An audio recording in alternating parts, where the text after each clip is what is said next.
Warning. This video script was written by ChatGPT. And this video contains animated GIFs and stock video scenes to prevent copyright strikes and claims. Viewer discretion is advised.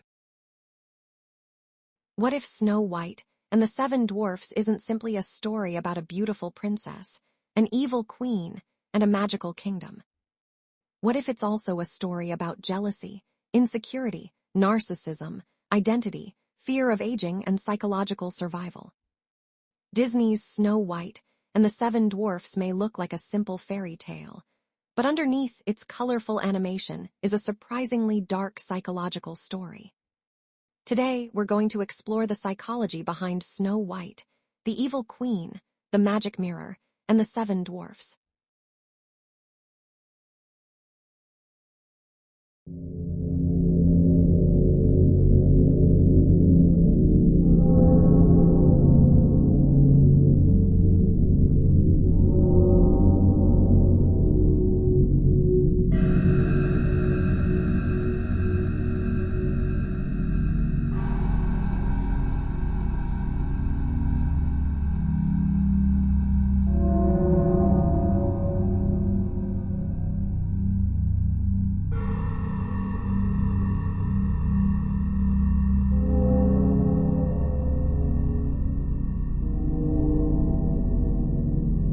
Let's begin with the evil queen. Her entire identity appears to revolve around one question.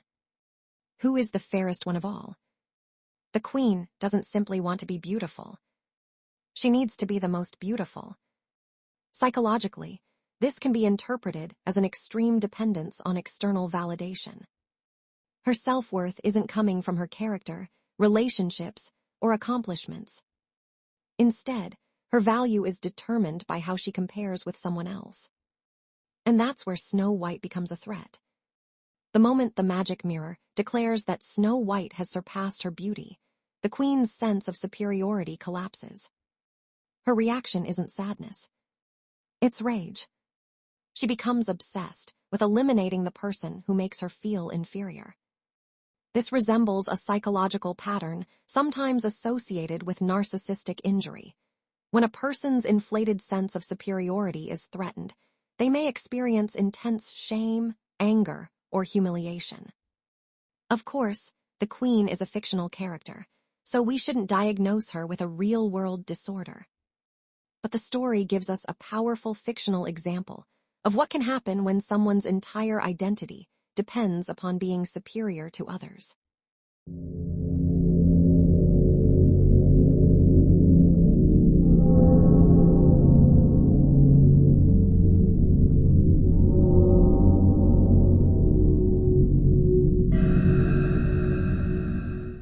There's another important psychological theme. Aging. The queen's greatest fear isn't simply losing a beauty contest. It's losing her identity. Her beauty represents power, status, and control. Snow White's existence reminds her that youth is temporary. And that can make Snow White symbolize something much larger than a rival. She represents time itself. The queen can't stop herself from aging. So instead, she attempts to destroy the person who represents youth. This makes the story surprisingly relevant to modern society. We live in a culture where youth and physical appearance are often heavily emphasized.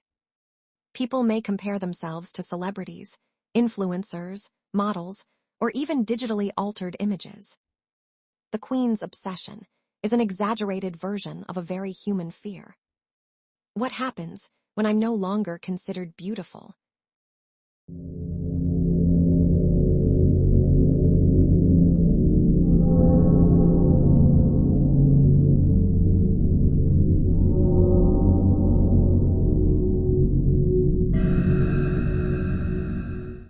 And then there's the magic mirror. Psychologically, the mirror can be interpreted as a symbol of self-evaluation. The queen constantly asks the mirror to tell her who she is. But instead of looking inward, she looks outward. She asks, am I beautiful enough? Am I better than someone else? Do I still have value? The mirror becomes the voice of external judgment. And there's an important lesson here. When your self-worth depends entirely on outside approval, you're giving other people, or even an imaginary standard, control over your identity. The queen doesn't control the mirror, but she allows its answer to control her emotions.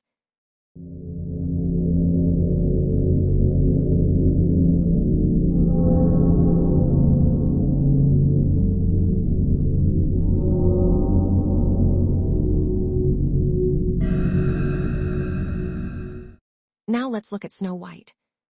At first glance, she appears extremely innocent.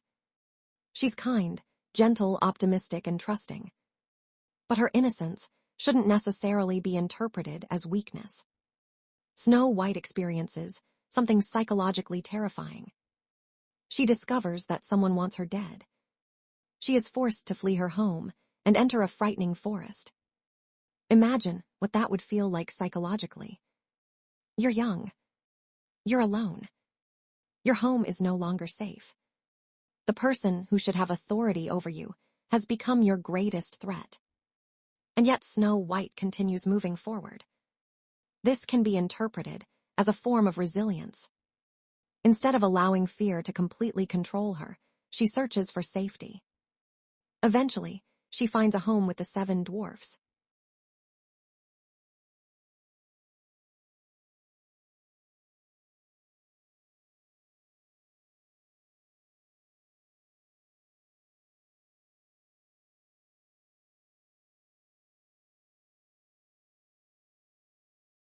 The 7 dwarfs provide something Snow White desperately needs: social connection.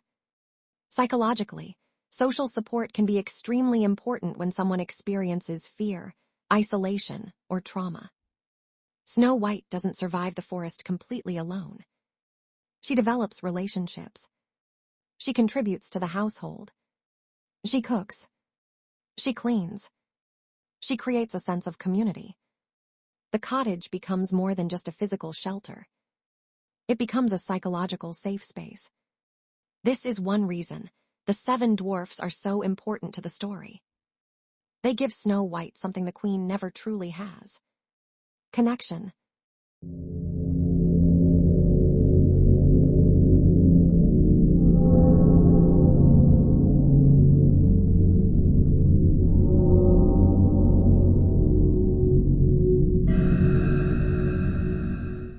But Snow White also has a psychological vulnerability. She is extremely trusting. Her kindness becomes both her greatest strength and her greatest weakness. The queen disguises herself as an old woman. Snow White doesn't recognize the danger. This creates an important psychological idea. Being kind doesn't automatically mean someone else is trustworthy. In real life, healthy relationships require both compassion and boundaries. Snow White's innocence makes her sympathetic, but it also leaves her vulnerable to manipulation. The poisoned apple represents the ultimate consequence of misplaced trust.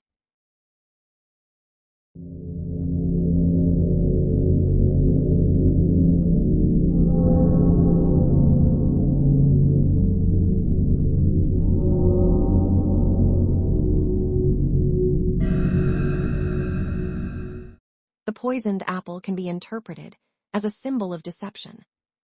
From the outside, it looks beautiful, but inside, it contains danger.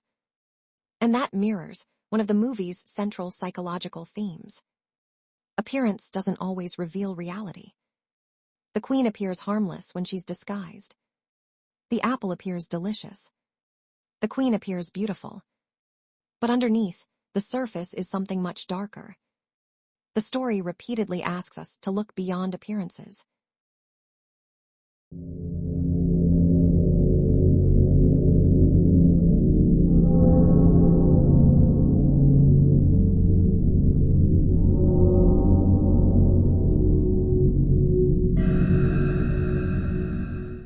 Snow White and the queen can also be viewed as psychological opposites. Snow White's identity is largely based on connection, kindness, and hope. The queen's identity is based on status, appearance, control, and superiority. Snow White asks, "How can I live with others?" The queen asks, how can I remain above others? And that's why the conflict between them is so powerful. They're not simply fighting over beauty. They're representing two different ideas of self-worth.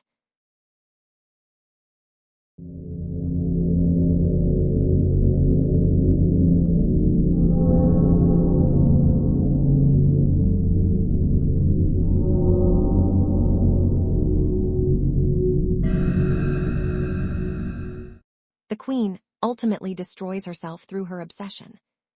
She becomes so focused on eliminating Snow White that she loses sight of everything else. This illustrates a classic psychological idea. Obsession can distort judgment. The more intensely she focuses on being the fairest, the more extreme her behavior becomes. Her goal stops being simply to feel beautiful.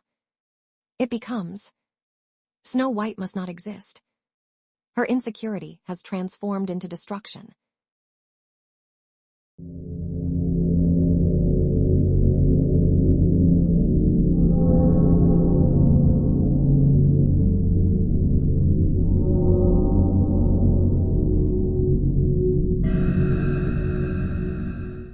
So what can we learn from Snow White? The story suggests that beauty alone cannot provide lasting happiness. External validation can disappear. Youth can change. Status can disappear.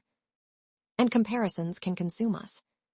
But relationships, kindness, resilience, and emotional connection can provide something much deeper.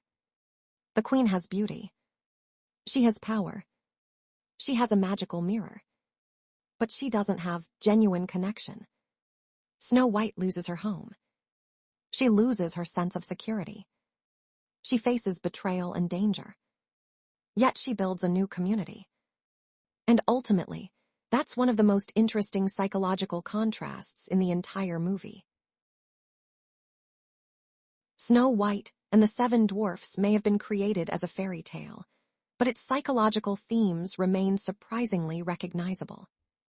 The fear of aging, the desire for approval, the danger of comparison, the importance of social support, the vulnerability created by excessive trust, and the search for identity beyond physical appearance. The evil queen asks the mirror, who is the fairest of them all? But perhaps the more important question isn't, who is the most beautiful? It's, who are you when nobody is judging you? And that question may be the real psychological heart of Snow White.